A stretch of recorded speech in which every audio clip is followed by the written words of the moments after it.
So next question. Yeah, g'day. Back in the 60s when you guys made the film, did you believe that the depiction of 2001 was like, did you think 2001 would actually be like it is represented in the film? Or was this just, something that was made up for the idea?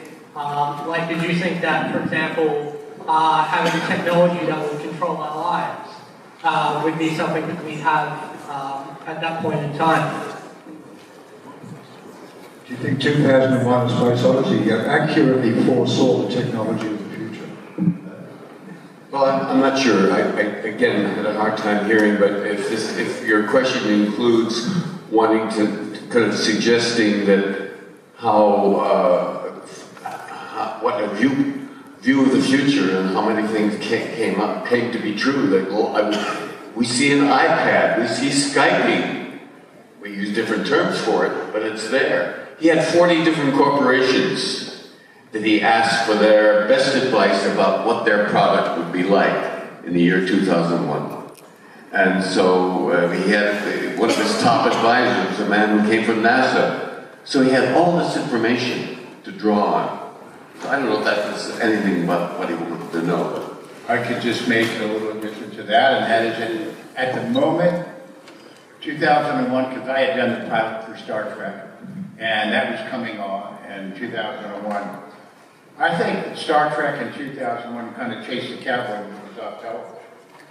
And as we have written down over the years these autographs where people talk to us, there was a time when I was at Comic-Con, huge venue in San Diego, California, the biggest, 135,000 people. And a couple of guys came to me one day and said, you know something, when we were in college, we were in med school. We saw 2001, and we dropped out of med school and went into computers. So I'd like to just kind of say that tonight you're going to see a movie that kind of created a sociological shift in our society. You know what I'm saying? It's before 2001 and after 2001. 2001 kind of introduces the world to a completely other side of life, not just Star Trek, where the guy's got Washington on the forehead. Bill Gates is credited 2001 as a major influence in his life. Bill Gates. Huge influence, yeah. Next question, because we're going to have to wrap this up. Well, if they'd got here on time, we could have had a few more questions. I'm just kidding. I believe during the filming of Barry Lyndon that Stanley used to find it really, really important to get the first shot of the day right, and if you got the first shot in, you'd be pretty happy for the rest of the day. And I was just wondering if that was a similar sort of experience in 2001. And the second question is actually from a very good friend of mine, Adam Brown. He's a fantastic writer, and his question was, do you think that 2001 might have been better if there were some female stewardesses on the way to Jupiter? But So that last question again? My friend Adam Brown, he's a fantastic writer.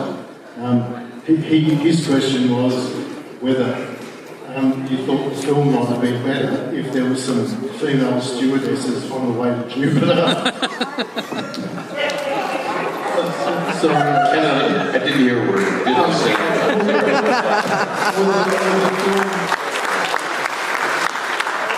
I think you better get an interpreter. The second question was, do you think that the film... Okay, next question.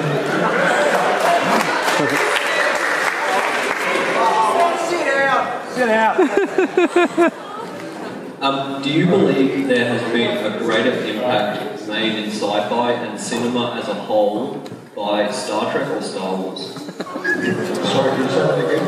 Which has Star Trek or Star Wars had a greater impact on cinema and sci-fi?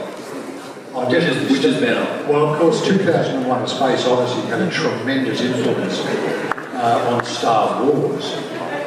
George Lucas has made it very, very clear that Star Wars would not exist if it wasn't for 2001. Star Wars would never have happened if it hadn't been for 2001. And it does not allow for the kind of magic that is special about 2001. There are so many interpretations, you know. By the way, you know, one of the, I won't say it was a criticism of the time, but it has been mentioned how little dialogue there is in this film, considering how long the film is. It's 2 hours and 40 minutes, and there's relatively, particularly in our section of the film, there's very little dialogue. Why? Well, our two characters have been in space for months and months and months, which means we've kind of talked about our background. There's nothing left to say. It's been said by the time that you first see us. We've been long in space. So we have the same routine day after day after day. Nothing changes until Hal begins to have problems. And so I never had to worry about a lot of dialogue in this film, except one scene where I had to speak with mission control. And it was a little difficult to memorize because it was, from my point of view, technological gobbledygook. And so I went over it. I just like learning a foreign language by imitating the syllables. But I finally got it down, and we shot it. Well, Stanley decided it was redundant. It was too much like another scene where Mission Control speaks to us. But because of the way I had to learn the speech, it's like it was yesterday, and I will do it for it very quickly, so I won't use up time. And it went like this. Mission Control, this is X-Ray Delta 1. At 1920 on board Fall Prediction Center, 99000 computer shows Alpha Echo 35 unit as possible failure within 48 hours. Request check your in-chip system simulator. Also confirm your approval our plan to go EVA and replace Alpha Echo 35 unit prior to failure. Mission Control, this is X-Ray Delta 1. Transmission concluded. That's 52 minutes.